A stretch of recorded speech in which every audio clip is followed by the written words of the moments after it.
Hi, everyone. I'm WABC Chief Meteorologist Lee Goldberg. This is another edition of Weather or Not, and it's always big weather or not when we talk about the seasonal forecast, and the winter forecast is up. Unbelievable. Everything has gone by so quickly, and while we're enjoying some actually late season warmth, we're actually going to talk about when it's going to turn cold. Is it going to be snowier this year? It'd be difficult to not be any snowier than last year. But let's check in with AccuWeather's senior long-range forecaster, Paul Pastelok, who always joins us to talk about the forecasting. Hey, Paul, how are you?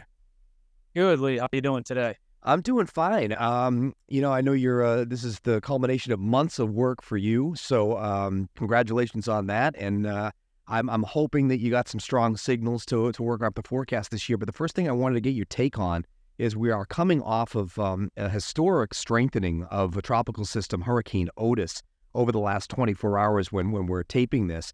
And this went from a tropical storm to a Cat 5 in less than 24 hours. And I'm just wondering, because obviously we're looking at the equatorial Pacific for El Nino and maybe some signals to our weather going forward in the winter months. Does a rapid intensification like this, that might be one of the greatest intensifications of all time, give you kind of a warning flag or maybe support some of the forecast items that you've looked at? Well, here's the thing. I mean, look back this last summer, how fast El Nino came on.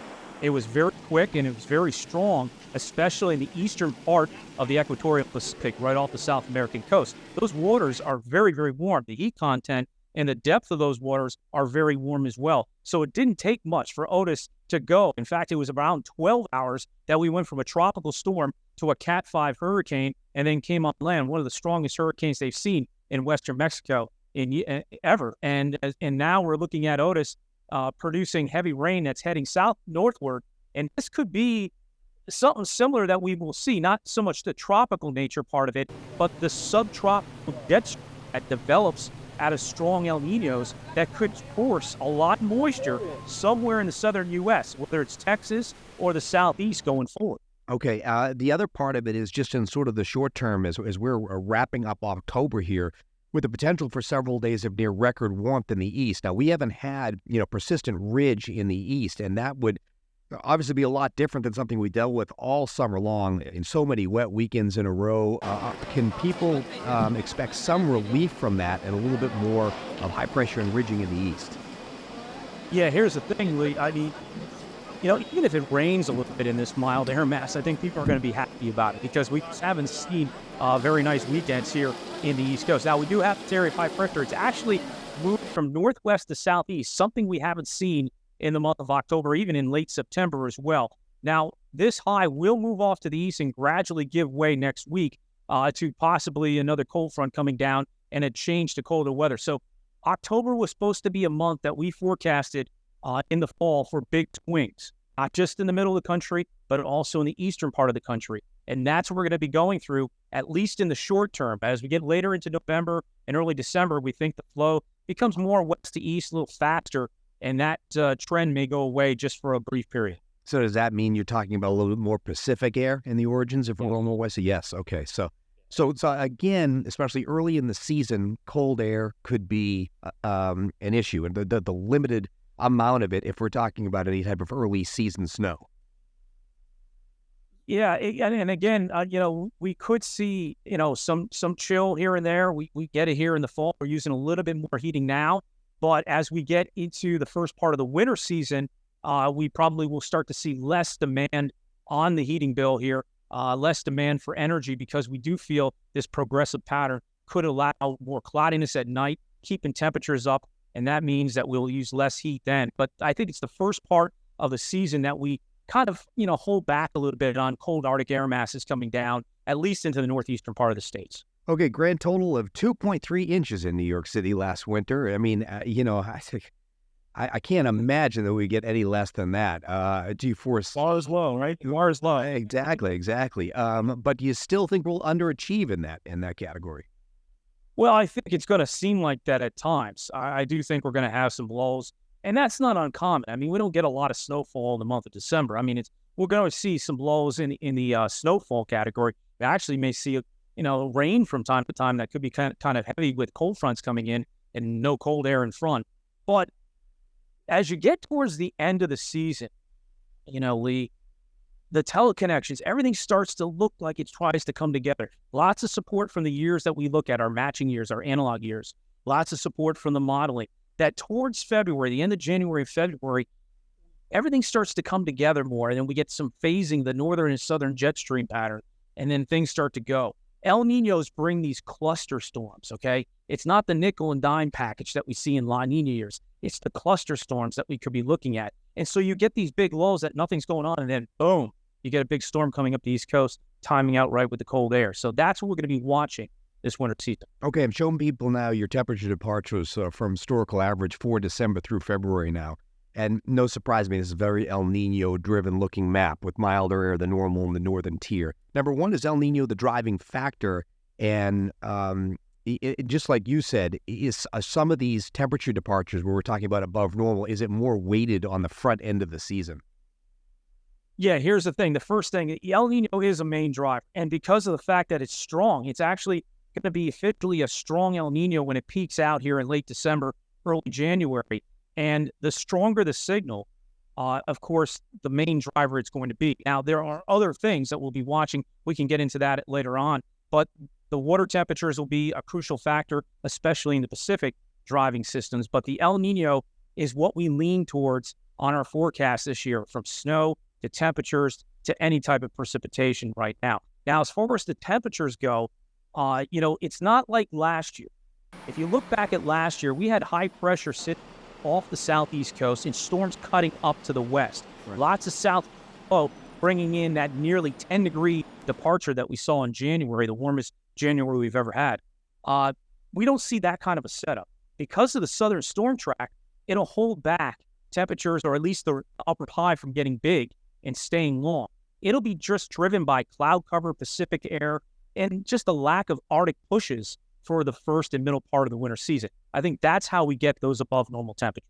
Okay, but you're not so concerned, and I'm now showing our viewers the precip departures. You're not so concerned about getting the actual precipitation. That subtropical jet looks like it's going to be active and we'll have access to it?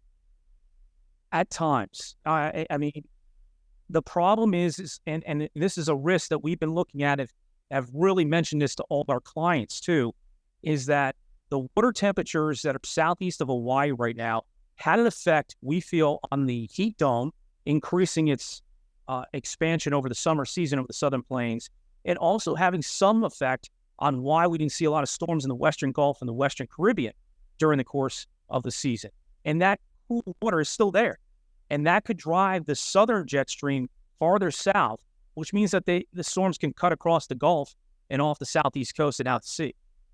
And that could happen a lot during the course of the winter season.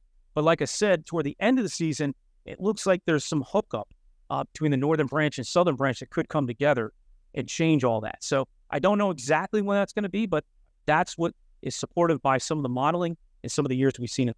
Okay, so really kind of harping on this sort of a late bloomer type season, which it seems like you're referring to. I'm looking at the temperature departure in February, and that's when actually the signal, it looks like you're depicting, is, not as warm. So, I mean, at that point, if you were to just kind of link our winter, if we're going to have an impressive winter in terms of snow, you feel like maybe that last third might be the bonus time.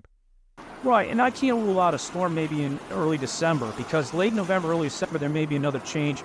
We may have some snow, maybe not in the city as much as interior sections, the ski regions. They may still see some snow. I'm not counting that out.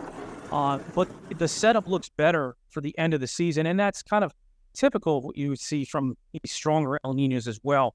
Most of the time, you don't get above normal snowfall for interior Northeast, the Great Lakes, Ohio Valley. It's tough. It has to come together at the last minute, and that's where your water temperatures cool down enough so you don't have much influence from there for changeover effect. And, snowpack is so critical. We got to get the cold air somewhere. Right. So if we can get Canada building up with snow, then we get the cold air to filter in. And is that actually, I haven't looked at actually that actual snow coverage near Siberia. Are we starting to build up in the Northwest Territories? It was a late start, Lee. It was a late start this year. It's starting to come now. Okay. But Alaska's been, unsettled all summer. So we may get some of our cold air, which I think some of this is coming from. Yeah. is coming from Alaska and Western Canada. Okay, and so your thoughts about the ski season interior Northeast? You kind of alluded to that a little while ago. Are you a little concerned about it? I am to a point. I still think it's okay. I think that they have the nights to make some snow at times and get the ski slopes running. Do we get a lot of snow frequently during the early mid part of the season? No. And some of it may be tough. Some of those, smaller ski areas or farther south ski areas may have some trouble keeping the snow or at least keeping a fresh base. But I think in the second half of the season, maybe extending the season a little longer might be a good thing this year. Okay, so let's fast forward. You and I are talking after the Ides of March. We sort of always get past that sort of key window in mid-March for maybe some of our late season snowstorms. How do you think, if we're looking back on the winter, what's our take on it? How do you think people will remember it? I think they'll remember it for big, huge systems coming out of the south, coming up the East Coast, and we're sitting there and saying, okay, here it comes, and then, oh man, it goes out to sea, or here it comes, get ready. It's going to be one of those kind of winters. We're looking to the south, we're looking to see if the storms are going to make the turn, and then we're going to get hit maybe one or twice during the course of the late season, and I think that's what people will remember more than what happened in the first half of the season. And so obviously that means we may have to be concerned about coastal impact, whether it be erosion or, more nor'easter type storms this season. And we've already been battered this fall. Yeah. I mean, the coast has taken a beating from some of these storms. The coast, of course, the storms offshore have really actually, beaten down the shore a little bit. So it's not going to take much. One or two systems can really knock out the shorelines a little bit. And last but not least, do you have a number range for forecast for snowfall in New York City? Yeah, this is always tough. But we have 18 to 26 predicted for New York City this year. That's a lot more than last year. Sure. But still a little bit below the historical average. Again, one of these storms, I'm still watching a band from like south of Harrisburg, Pennsylvania, to just north of the city to northwest Connecticut. That could be a sweet spot if one or two of these storms come up, through the southeast and offshore. But a matter of 50, 100 miles can make a huge difference. All right, sounds good. Always informative. We'll check in with you for any updates. Of course, you always pass them along. If all of a sudden something appears a little different, we'll be checking in with you. But I appreciate you joining us as always. Sounds great, Lee. All right, that's Paul Pastelok, Senior Long-Range Forecaster with AccuWeather, and that is a first look at our winter forecast. So, I'm sure you've heard some of the doomsday forecasts. Listen, we're certainly going to get more snow than last year. That looks like that wouldn't be too difficult to do, but maybe not the worst winter of all time. But you have to watch out for those bigger coastal storms and an El Nino pattern. We'll be right on top of it with the AccuWeather forecast. As always, thanks for joining us on Whether or Not.